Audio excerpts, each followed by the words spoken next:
All right, question number 1, we want to state the conditions required for a random variable x to be a Poisson process.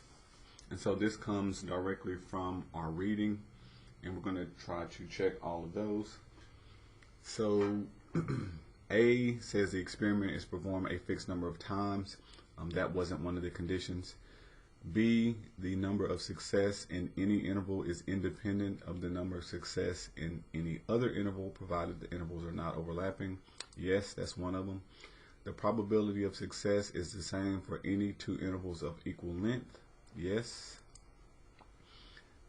Any sample of size n is obtained from the population of size big N without replacement. That was not one. And then the probability of two or more successes in any sufficiently small interval is 0. Okay, so we got B, C, and E all match the definition. And then question 2, we have 2 parts. It says the hits to a website occur at a rate of 10 per minute between 7 p.m. and 9 p.m. The random variable x is the number of hits to the website between 7:28 and 7:56. We're going to state the values of lambda for this Poisson process. Okay, so whenever we get some kind of rate of change or it's kind of like an average.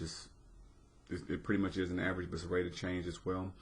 That usually corresponds to our lambda, like how many times a certain event happens within a time period. So we get 10 per minute, so 10 every minute between 7 and 9 p.m. And then it wants to know how many hits do we get between 7:28 and 7:56. So that corresponds with this time p.m., the time constraint. So for this problem, our lambda, okay, our first rate of change is going to be equal to 10 per minute. Okay, so that's going to be our rate, or kind of like our starting average that we're going to use to get our parameter.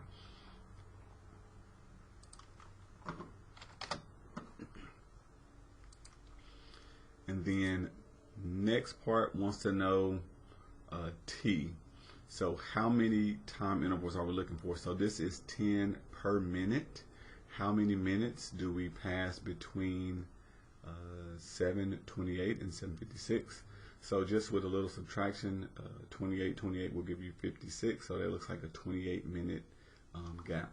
So all you just need to do is get your time would equal to the max time. I'm just doing the 56 minutes minus the 28, because we're doing 7:28 and 7:56, and that just leaves you with 28 minutes.